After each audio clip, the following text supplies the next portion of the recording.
네, 시장을 보는 눈을 키우는 시간입니다.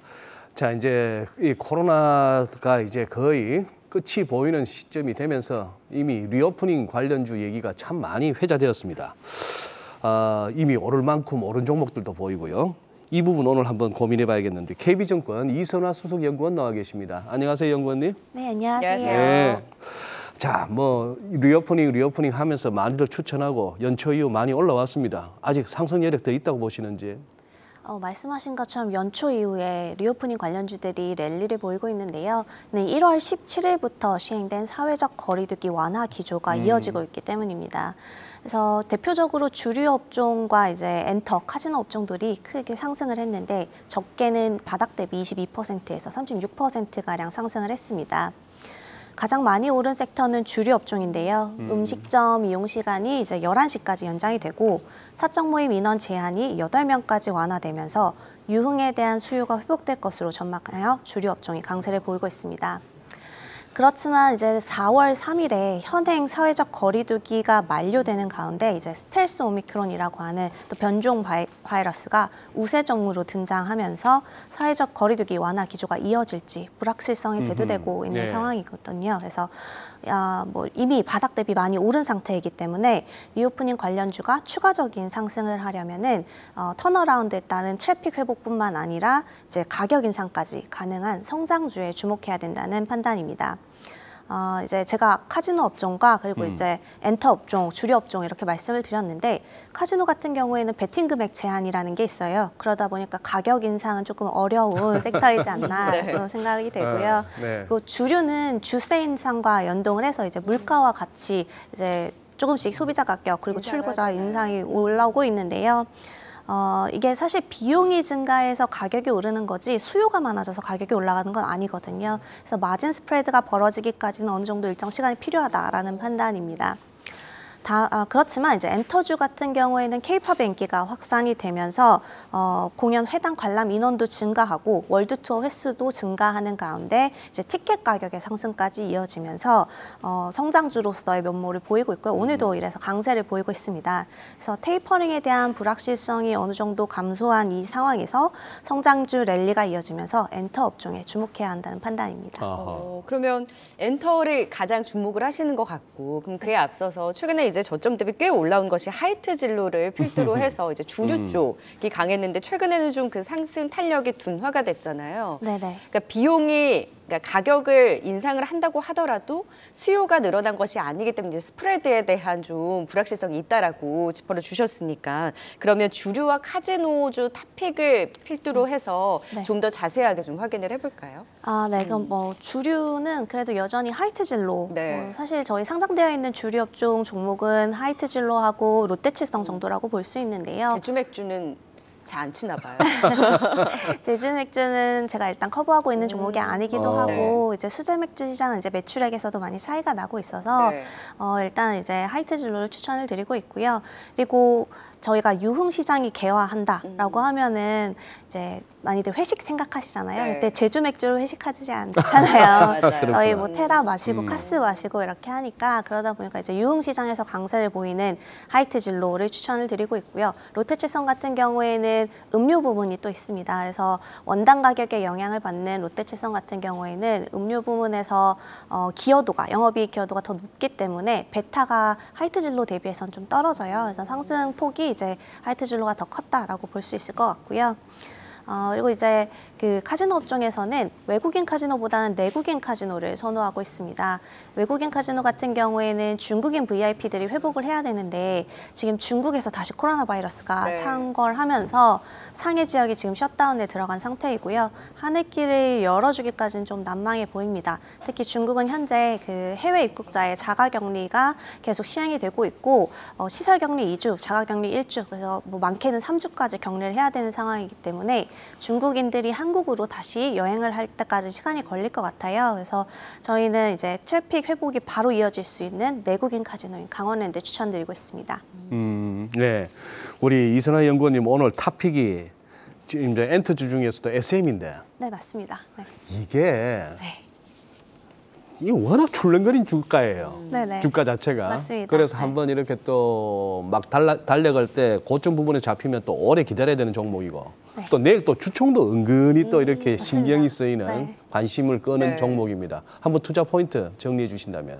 네, 말씀하신 대로 내일이 제일 관전 포인트일 네, 것 네. 같은데요. 주주총회에서 이제 주주 행동주의가 가장 이제 관심을 끌 것 같습니다. 근데 시장에서는 초반에는 많이들 이제 실패할 거라고 생각을 했었어요. 왜냐하면은 과거에 이제 KB 자산운용과 이제 미래 에셋 자산운용에서 주주 행동주의를 추진을 했었지만 이게 이제 실패로 돌아가면서 이제 이수만 그 사장의 이제 프로듀서의 공고한 그런 지배구조가 이어질 것으로 저희가 시장에서는 많이 예측을 했었는데 지금 대부분의 의결권 대행 자문 업체들이 저희 온라인 파트너스, 파트너스. 네, 네. 온라인 파트너스의 손을 들어주고 있습니다. 그래서 이제 주주 행동주의가 승리할 것으로 주주 행동주의의 목표는 뭐죠 지금? 일단은 그 라이크 기획이라고 하는 이수만 프로듀서가 운영하고 있는 이제 250억 가량 연간 이익을 가져가고 있는 그 자회사에 과연 이 수수료율이 정당한 것인가? 너무 많이 가져가느냐? 네, 맞습니다. 이게 개인 회사인데 과연 이렇게 그렇죠. 많이 편취할 수 있느냐? 뭐 그런 것부터 시작해서 이제 감사를 선임해서 보다 공정한 이제 자회사단에서의 비용도 줄이고 이런 실적 개선의 여지가 있는 것들을 이제 파악하기 위함이고요. 이게 이제 만약에 뭐 온라인 파트너스가 승리를 한다라고 하면은 이제 주가 상승의 여지가 충분히 있다. 아하. 그렇죠. 네. 네. 라고 보고 있고요. 그리고 이제 저희가 이번 주 월요일에 3월 28일에 NCT 드림이라고 하는 그 SM의 간판 가수가 신규 앨범을 발매를 했습니다. 근데 이게 NCT 같은 경우에는 전체 그룹 유닛과 다 뭐 합쳐서 봤을 때 네. 작년에 BTS보다도 더 많은 앨범을 판매한 그룹이에요. 그러다 보니까 이번에 신규 앨범도 판매량이 굉장히 귀추가 주목이 되고 있는데 정규 2집 글리치 모드가 월요일에 발매돼서 지금 현재 어제까지 발매 2일차에 누적 79만 장 판매를 달성했고요. 선주 문량이 무려 203만 장입니다. 그래서 1집이 초동이 100만 장에 총판이 210만 장을 기록했는데 저희 추정치대로라면은 2집 같은 경우에 초동 130만 장, 그리고 이제 총판은 한 250만 장 정도 예상이 됩니다.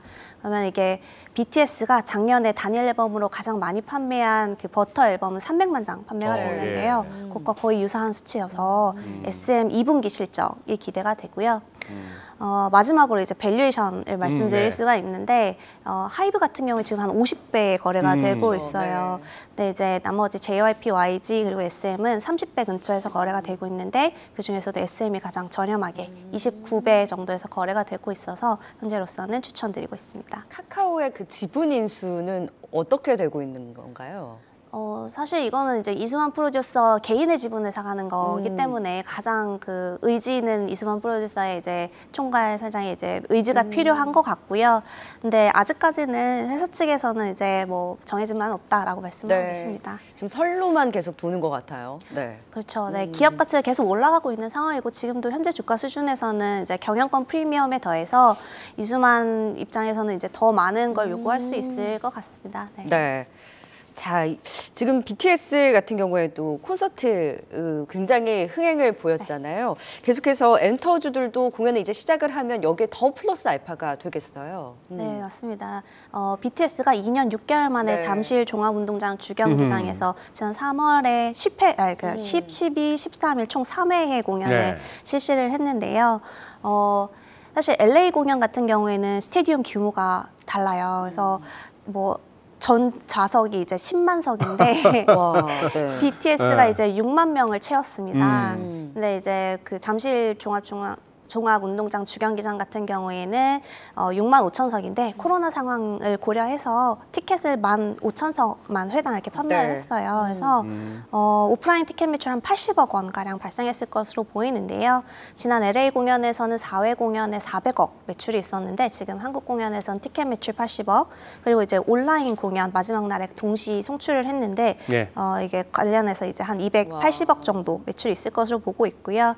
그리고 이제 전 세계 75개국 3,711개 극장에서 이제 저희가 이제 CGV 같은 극장에서 온라인 송출을 통해서 콘서트를 동시 관람을 했어요. 이제 기사에 나온 바에 따르면 관련한 매출이 403억 원 발생했다라고 합니다. 그래서 1회 콘서트 공연만으로 한 700억 넘는 매출을 이렇게 발생시킨 건데요. 이제 총 매출 기준이고 네. 순매출 기준, 수수료율을 제외한 순매출 기준으로 저희 애널리스트들은 한 400억에서 500억 사이 추정하고 있습니다. 우리 BTS 멤버들 진짜 건강해야겠네요. 그러니까요. 아니 참 재밌는데 우리 이선혜 연구원님 오래 붙들고 있지는 못하겠고 요것만 여쭤볼게요. 네, 엔터하고 또 이제 자꾸 이제 엮으려고 드는 게 메타버스입니다. 맞습니다. 요거 어떻게 될 것 같아요? 사실 가트너에서 발표한 그 곡선에 따르면은 NFT가 지난해 말부터는 사실 정점에 이르렀다라고 해요. 이 기술은 확실히 존재를 하는데 네. 이게 현실 세계에 반영되기까지는 조금 실적에 반영하기까지는 좀 오랜 시간이 걸릴 거다라고 보고는 있지만 저희는 이제 엔터주가 올해 2022년을 이끌 테마는 오프라인 콘서트 재개. 하지만 2023년에 성장이 지속이 되려면 NFT와 메타버스 테마가 이어져야 한다라고 보고 이어져야? 있습니다. 네, 그래서 올해 상반기 내에 하이브에서 이제 NFT 관련한 두나무와 JV에서 설립한 이제 플랫폼을 출시를 할 네. 거고요.